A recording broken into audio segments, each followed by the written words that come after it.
예수님은 크리스마스에 탄생하신 바로 그 얼마 후에 이 땅의 왕 중의 왕 메시아로 오신 바로 그 얼마 후에 피난부터 가십니다. 영 앞뒤가 말이 좀 안 맞는 것 같습니다.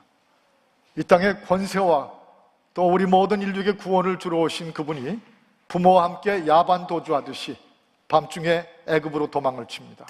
피하라고 주의 사자가 와서 명령까지 하셨습니다. 그리고 거기서 헤롯이 죽기까지 기다리셨습니다. 뭔가 우리의 개념하고는 조금 잘 안 맞는 그런 생각이 들 수가 있습니다. 아니, 하나님의 권세는 어디 있습니까? 저 마태복음 25장 같은 데 보면 예수님께서 내가 힘이 없는 줄 아느냐? 내가 부르면 지금 당장이라도 more than 12 legions라고 하는 표현을 쓰시는데 로마 군단 중에 12개의 군단이 넘는 숫자와 맞먹을 그런 천사들을 한꺼번에 불러올 수 있다고 그러셨는데 그 힘과 권세는 어디 가시고 피난부터 가십니까? 애굽으로 야밤에 떠나십니까? 그리고 거기서 거의 2살이 지날 때까지 기다리셔야 되는 것입니까? 때로 우리가 기독교 신자들로서 이런 성탄의 계절에 우리 마음속에 우리의 생각하는 논리와 부딪힐 때가 많이 있습니다. 주님은 과연 이렇게 피해 다니셔야 되는 분인가? 약하신 분인가? 그렇다면 그분을 믿는 우리 성도들도 실속은 너무 약하고 약해 빠져서 그저 뭔가를 의지하고 찾아온 그런 사람들에 불과한 것인가? My answer is no. 대답은 그렇지 않습니다. 여기 이 예수님의 모습을 보면서 우린 그분이 약해서인가? 아닙니다. 첫 번째 대답은 약해 보이시는 것뿐입니다. 약한 거와 약해 보이는 거는 다른 것입니다. 그건 다른 것입니다. 예수님 이 땅에 오신 그 자체가 사랑입니다. 사랑이 언제 폭력적이고 사랑이 언제 군대를 쓰던가요? 예수께서 우리에게 오셔서 베푸신 그 사랑부터가 약해 보이는 것입니다. 그런데 다 감동시키고 사로잡죠. 예수님이 이 땅에 오셔서 하나님의 사람들에게 보이신 덕, 그 덕스러운 것은 원래 그렇게 강한 강성으로 보이지 않습니다. 약해 보이는 것뿐입니다. 그런데 그 덕이 세상을 지배합니다. 희생, 누가 강하고 억센 사람들이 희생하던가요? 정말 자신을 기꺼이 내어주시는 희생은 원래 그 전체 본질부터가 약해 보이는 법입니다. 그러나 그 희생이 약한 것이든가요? 과연 약한 것입니까? 안 그렇잖아요. 세상의 관념은 주로 이 세상의 사람들의 사고방식은 우리가 의지하고 우리가 뭘 믿어야 되면 강한 쪽을 찾습니다. 강하기를 원합니다. 그리고 저마다 강한 힘 때문에 살 수 있기를 바라죠. 옛날에 한국에서 나온 얘기 가운데 동네 골목에 애들이 모여가지고 자기 아버지들 강한 걸 자랑하는데 한 아이가 우리 아버지는 한 번 동네에서 주먹만 들면 사람들이 지나가면서 다 돈 줘. 그 동네 건달의 아들인가 봐요. 또 한 아이가 우리 아버지는 차만 세우면 운전수들이 다 돈을 내. 경찰의 아들인가 봐요. 그런데 또 한 아이가 우리 아버지는 예배당에서 설교만 하고 나면 다 돈을 내. 목사의 아들이었나 봐요. 잘못된 생각이지만 그렇게 해서 힘을 강한 기독교입니까? 예, 우리의 강함에 대한 기대치가 세상에서 훈련받은 대로 잘못된 것입니다. 예수 그리스도는 약한 분이 아니세요. 이사야서 9장 6절에 보면 이런 구절이 나오지 않습니까? 한 아기가 우리에게 낳았는데 한 아들을 우리에게 주신 바 되었는데 그 어깨에는 세상 모든 가버먼트가 걸머져 있습니다. 그 이름은 기묘자라 모사라 전능하신 하나님이십니다. 우리 예수 그리스도 아기로 태어나셨으나 전능하신 하나님이시라 영존하시는 아버지라 평강의 왕이라 바로 이분이 예수 그리스도였어요. 성경은 분명히 처음부터 끝까지 그렇게 우리에게 증언하고 계십니다. 그런데 이 주님은 그 당시 예루살렘 아이들까지 모조리 죽여버리던 이 강력한 권세와 군대를 움직이던 헤롯 왕에 비하면 피난가십니다. 무력해 보입니다. 약한 자로 낙인 찍힐 것 같습니다. 오늘 이 성탄 예배를 드리는 우리들에게 우리 거의 비슷한 동시대 미국의 기독교 저술가요 또 사상가로 수많은 저서를 써내신 프랜시스 쉐이퍼라고 하는 분, 제가 참 좋아하는 묵상가인데 이분이 쓰신 글 중에 하나를 제가 인용합니다.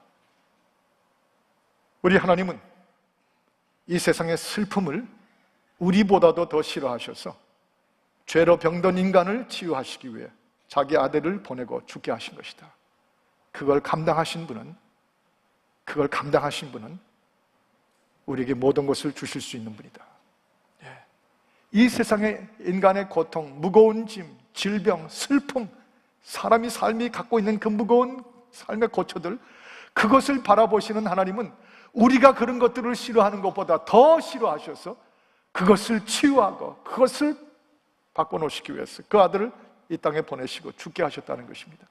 우리의 슬픔, 우리의 고통, 우리의 절망, 우리의 고난, 이 모든 것을 대신 감당하신 그분은 약해 보이는 것이지만 그걸 감당할 수 있는 분은 강하신 분이라는 것입니다. 약한 것입니까? 과연? 아닙니다. 그걸 감당할 수 있는 권세와 능력이 약해 보일 뿐이지 주님에게 있으신 분입니다. 진정 강하신 분입니다. 겸손이요? 겸손이 어떻게 큰 소리치고 강하다고 돈을 들고 명예를 들고 펄떡거리겠습니까? 겸손 그 자체는 약해 보입니다. 그러나 그 겸손이 얼마나 우리의 삶에 소중한 자산입니까? 진리요? 그 진리는 늘 약해 보이는 특성이 있습니다. 그러나 이 세상은 결국 그 진리로 덮어버리는 것입니다. 아까 말씀드린 것처럼 희생이요? 마찬가지예요. 희생이 진정 강한 것입니다. 이보다 더 강한 것은 없는 것입니다. 우리 성도들, 오늘 이 크리스마스 예배에서 우리가 다 약해 보이지만 사실은 약한 것이 아니라 약해 보이는 것뿐이죠. 우리 안에 그 주님이 오셔서 우리의 권세와 하늘의 땅의 권세를 주셔서 이 사탄 마귀가 감히 우리를 빼앗아갈 수 없도록, 오히려 우리 때문에 그들이 일곱 길로 도망가게 만드신 저와 여러분은 믿음의 권세 강한 분들입니다. 그러나 대신 주님처럼 약해 보여야 되는 것입니다. 겸손해야 되니까, 진리를 붙든 사람들이니까, 사랑과 희생이 있는 사람들이니까. 오래전에 제가 고등학교 때 저보다 3년이 선배신 분이 계셨습니다. 같은 교회에 3년의 선배시는데 이분은 한국 남자 가운데 체격이 유난히 키가 크고 어깨가 딱 벌어지신 분이에요. 실제로 유도가 몇 단이신 분이에요. 그분 옆에 서면 후배인 저희들은 형하고 그 옆에 따라가면요, 뭐 어딜 가든지 자신이 없었어요. 두려움 없었습니다. 그는 정말 진실로 그리스도의 예수를 사랑하고 사모하는 진국 같은 신앙이셨어요. 그런데 한번 그의 삶의 옆에서 늘 든든하게 의지하다가 한 번은 동네 무슨 그런 건달 깡패들 같은 사람들하고 부딪혔는데 우린 그때 기대가 컸습니다. 드디어 실력을 보일 것이라고 기대가 컸어요. 근데 그날 그분이 핸들하는 그 장면을 보고 얼마나 실망스러웠는지, 그냥 당하기만 하는 것 같더라고요. 그 시간이 지났을 때 그를 바라보던 우리의 눈길이 참으로 실망스러웠습니다. 그런데 오랜 세월이 지났습니다. 이상하죠? 지금도 수십 년이 지났는데 그분은 저에게 약한 분이 아니세요. 제가 주님을 만나고 주님이 약한 자로 이 땅에 오셔서 매니저 하신 것을 이해하면 이해할수록 그 선배가 지금도 제 가슴엔 강한 분으로 남아있습니다. 누가 진정 강한 것이고 누가 진정 약한 것입니까? 여성들이요, 참 약해 보이지만 우리가 알잖아요. 같이 살아보니까 그 약하신 분들이던가요? 나중에 보니까 실제 권력은 다 거기가 있던데, 뭐 저만 그런 것처럼들 쳐다보십니까? 옆에 부인들이 있어서 힘을 못 쓰세요? 약해 보이지만 약한 분들 아닙니다. 실제로 어머니들 보세요. 실제로 여러분의 아내를 보세요. 여성이 약해 보이지만 여성은 정말 강한 분들입니다. 목숨까지 내놓고도 자식을 지킬 수 있는 분들입니다. 저도 전도사 시절에 또 부목사 시절에 제가 한참 설교를 프랙티스하고 설교할 기회만 있으면 밤을 새워 연습하고, 그래서 설교를 하고 나면은 와, 제 아내 보기가 정말 두렵기 짝이 없었습니다. 저 입에서 무슨 말이 나올까, 제대로 잘했다는 말을 들어본 적이 없어요. 아마 우리 목사님들 지금 많이들 그러신 분이 계실지 모릅니다. 요즘은 저는 뭐 이제 나이가 들어서 그렇지 않습니다만, 뭐 이렇게 설교를 했으면 좋겠다, 저렇게 설교를 했으면 좋겠다, 듣다 못해서 제가 강하게 한마디만 딱 하면요, 그걸로 끝 거죠. 한마디만 딱 딱 하면 더 이상 제 아내가 아무 소리도 못했어요. 그 한마디가 뭔지 아십니까? 그걸 듣다가 제가 딱 그래요. 그래? 그럼 네가 올라가라. 네가 강단에 올라가라. 그럼 그걸로 딱 끝나요. 올라가진 못하잖아요. 그러나 수십 년 사는 동안에 옆에서 조언하고 지혜를 나누고 언제나 방향이 주님 안에서 올바로 갈 수 있도록 무릎 꿇어 눈물로 기도하면서 봐줘주었던 그 한 여인이 오늘 저에게 이런 목사의 길에 서게 한 거니, 언제나 보면 사모님 탁 치는 것 같다가 맨날 끝을 보면 탁 올리네 아마 그러실 때, 그래야 살지 그럼 어떻게 살겠어. 여러분도 다 그런 거지. 근데 약해 보이지만 강한 것, 주님은 약한 분이 아니라 강하신 분이에요. 약해 보이는 것뿐이죠. 피난 가셨어요? 무력해 보이셨어요? 밤중에 가족들이 야반도주하듯이 애굽으로 가셨어요? 천사까지 나와서 피난 가라고 오히려 권고해요? 무력한 기독교입니까? 아닙니다. 약해 보이신 것입니다. 겸손하고 희생하고 사랑하고 살려주기 위해서, 우리의 짐을 감당하기 위해서는 그분이 우리처럼 되시고 그분만이 그 사랑의 강함으로 우리를 살리신 분이니까 이보다 더 강한 분은 없으십니다. 또 한 가지, 주님은 약해 보이는 것뿐만 아니라 실제로 약해지신 분입니다. 이 성탄의 보좌에서, 영광의 보좌에 계신 그분이 육신을 입고 이 땅에 오신 것, 이 크리스마스 성탄부터가 약해지신 주님을 묘사하는 계절입니다. 하나님이 인간이 되시도록 약해지셨어요. 우리 예수님 마태복음 3장 15절에 보면 세례를 받으시려고 요단강에 나오셨어요. 세례요한 보고 Baptize me, 나를 세례하라고 그럽니다. 세례요한이 깜짝 놀라가지고, 그는 예수가 누구신지 아는데 내가 주의 길을 예비해야 될 광야의 길과 같은 게 나 세례요한인데 어떻게 내가 당신을 세례를 베푸십니까? 하나님의 독생자이신 당신을 어떻게? 그때 주님이 하신 말씀이 이 구절이에요. 나에게 세례를 줌으로 해서 우리가 모든 의를 이루는 것이 합당하니라. 하나님의 뜻을 이루어 드리는 것이 우리에게는 중요하니라. 하나님이 우리에게 원하시는 의를 내가 세례를 받음으로 이루자. 그리고 물속에 들어가 세례를 받으셨어요. 그리고 그 이후로 오는 모든 주를 믿고 주를 구주로 삼아 영생의 생명을 얻는 자들이 다 신앙 고백으로 세례받게 하셨습니다. 물속에 들어가 인간에 의해서 세례를 받으시던 주님, 낮아지시고 약해지신 자, 약한 자가 스스로 되신 분입니다. 기꺼이 스스로 voluntarily. 이게 기독교예요.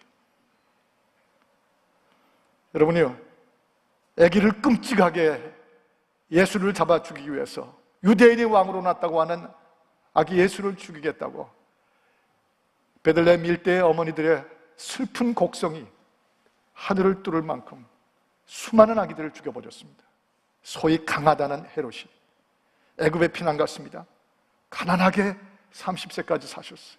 목수의 일을 실제로 땀을 흘리며 피를 흘리며 우리처럼 일해야만 사는 삶의 모습을 본보기로 보이셨어요. 목수처럼 카펜터로 사셨어요. 그는 무명하신 분이었습니다. 그래서 Jesus, 그럼 who Jesus is? 예수가 누구냐? Where he is from?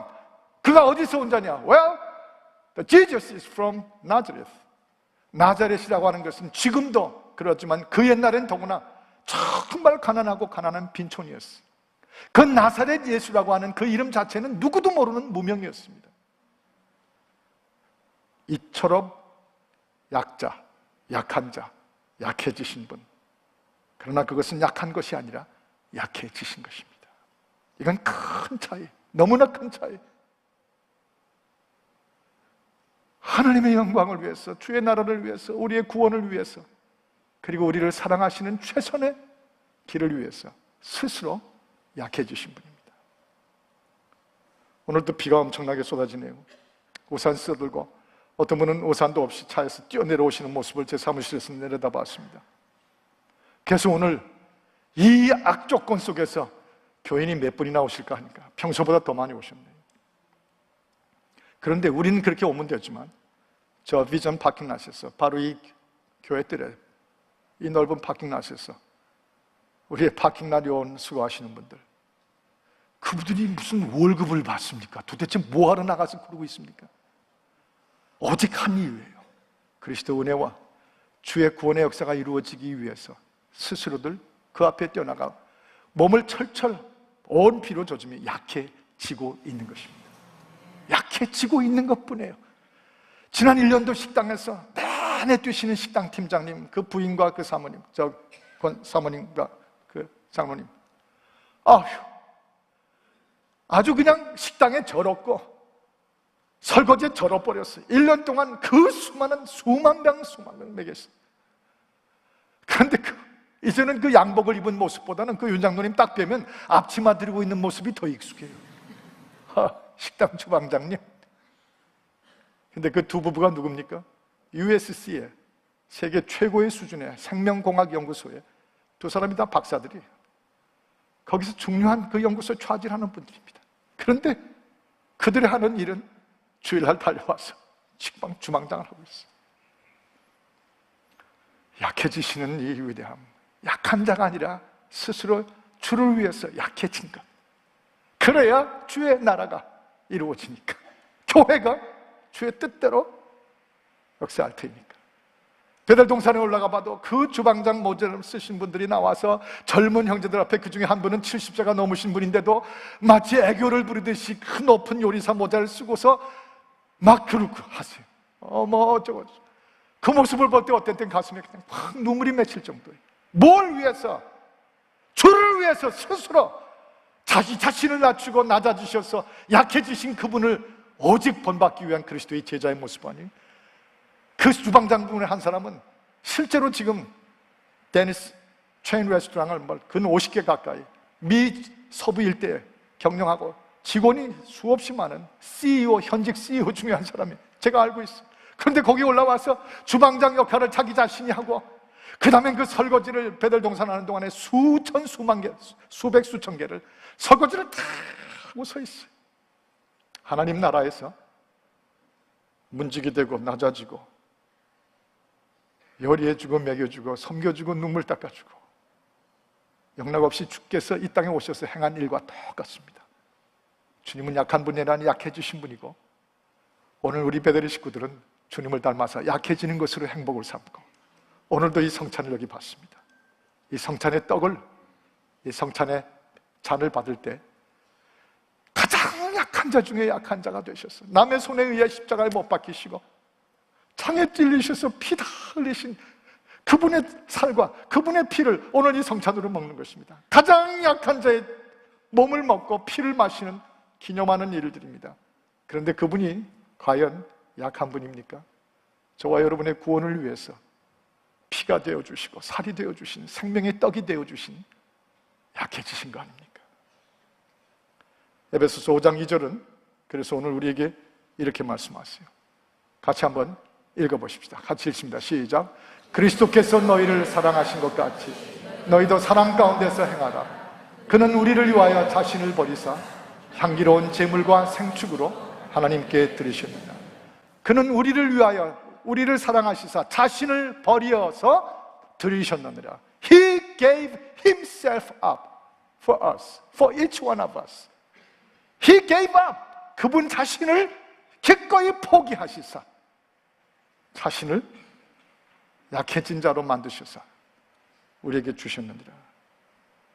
본 회퍼는 독일의 그 상황 속에서 사형수가 되어 안타까운 독일의 현실 앞에서 주님의 십자가의 고난의 길을 택하다가 잡혀서 사형을 앞둘 때 십자가 묵상의 글들이 제 서재에 꽂혀있는 책 중에 하나입니다. 본회퍼의 십자가의 묵상.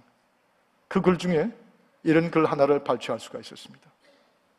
나의 주, 나의 주인, 나의 구주는, 나의 예수는 인간의 모든 죄를 떠맡기 위해 자신을 낮추셨다. 그러므로 내가 걷는 십자가의 길 역시 비참하고 약한 길이 아님을 나는 알고 있다. 이 길은 주 예수를 닮는 영광의 길일 뿐이다.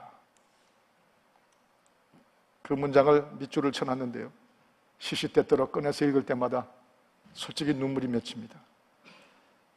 나의 구주 예수는 인간의 모든 죄를 떠맡기 위해 자신을 낮추셨다.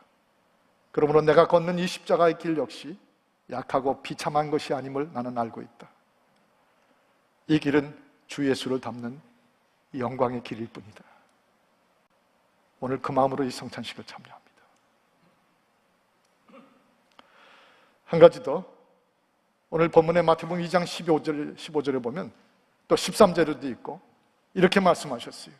네, 내가 다시 알려줄 때까지, 애굽으로 피해서 내가 내게 이르기까지 거기 있으라. 그 다음에 15절에 보면 호세아 11장 1절을 인용한 말씀인데, 이는 주께서 말씀하신 바 애굽에서 내 아들을 불렀담을 이루기 위함이니 헤롯이 죽기까지 거기 있었느니라. 저를 따라 하실까요? 내게 이르기까지. 다시 한번요. 내게 이르기까지. 거기 있으라. 예, 내게 이르는 그날까지 거기 있으라. 우리 주님의 생애는 바로 이렇게 시작되셨고, 이 생애는 주님은 이 땅에서 그렇게 끝나셨습니다. 주님이 내게 이룰 일을 마칠 때까지 거기 있으라, 거기 있으라.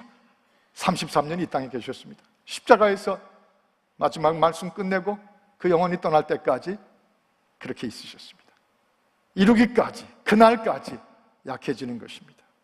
우리가 약한 자들입니까? 아니요. 주님의 뜻이 이루어지는 그날까지, 호세아 11장의 말씀대로 애굽에서 나온 자들로, 또는 십자가에서 말씀하신 것처럼 주님이 내게 맡긴 일을 마치는 이날까지, until the time, 그날까지 약해지는 것입니다. 이것이 예수 그리스도의 일생이셨습니다. 이 약함이 지나간 후에 우리 예수님 부활이십니다. 사탄을 발로 밟으셨습니다. 무덤문 굴리셨습니다. 영광 가운데 나타나셨습니다. 그의 신비한 부활의 모습을 눈이 부셔서 볼 수가 없었습니다. 그리고 마가복음 14장 62절에 보면 주님 자신도 내가 하늘 구름을 타고 오는 것을 너희가 보리라. 베드로전서 3장 22절 우리가 함께 읽습니다. 시작. 저는 하늘에 오르사 하나님 우편에 계시니 천사들과 권세들과 능력들이 저에게 순복하느니라. 바로 이분이십니다. 그러나 다만 이 땅에서 그날까지, 거기 있으라 하신 그날까지, 우리 예수님의 생애는 이 땅에 주를 위해서 낮아지시고 약해지기 위해서 그날까지 계신 것입니다. 그 일들을 이루신 것입니다. 십자가 때까지, 인자가 영광 가운데 들리움을 받을 때까지. 이것이 성도들도 마찬가지, 주의 영광에 참여하는 그날까지 우리도, 저와 여러분이 다 약해 보이는 것입니다. 약해지는 것입니다. 기꺼이 주를 위해서 약해지는 것입니다. 그 후에 저와 여러분에게도 주님이 맞으시는, 주님이 약속하신 그 영광이 있을 줄을 우리가 믿으시면 3번 아멘 하십시다. 아멘, 아멘, 아멘, 아멘, 아멘, 아멘. 그날까지 약해지는 것입니다. 그래서 애굽의 피난, 그날 밤에 가족들의 떠남, 나사렛, 갈릴리, 유대, 예루살렘, 십자가, 부활. 우리도 영광의 그날을 향하여 그날까지 약해지고, 그리고 약해 보이는 것입니다. 한국에서 어느 목사님이 학생들을 가르치다가 이렇게 말씀하셨습니다. 학생들, 하나님께 용서받기 위해서 우선 무엇을 해야죠? 굉장히 신학적이고 그리고 신앙 고백적인 질문입니다. 하나님 앞으로 죄 용서받기 위해서 우선 무엇을 해야죠? 그랬더니 학생 중에 하나가 딱 손을 들고 이 목사님을 골탕 먹이면 대답을 이렇게 했어요. 무엇부터 하나님께 용서받기 위해서 우선 무엇을 해야죠? 네, 목사님, 하나님께 용서받기 위해서는 우선 죄를 지어야 됩니다. 이해가 되십니까? 그날 그 목사님이 강한 주먹을 날려 그를 병원에 입원시키셨더라. 그런 구절은 없습니다. 그 목사님은 굳이 골라가면서 하나님의 용서를 받기 위해서는 네, 우선 죄부터 져야 되죠. 어떤 분이 얘기한 것처럼 예수님이 왜 십자가에 달려 들어가셨죠? 젊은 청년이 너무 죄가 많아서 십자가에 다 그런 식으로 사람 되지 아니하고 신앙인 되지 아니하고 여전히 자기 아성과 자기 이성의 고집에 쌓여있는 그들을 향해서 그가 사람 될 때까지, 신앙인 될 때까지 사랑으로 기다려주는 것입니다. 약해지는 것입니다. 인내로 힘없는 자처럼 약해 보이는 것입니다. 약해지는 것입니다. 저도 그런 제 생에 그런 목사님을 뵀습니다.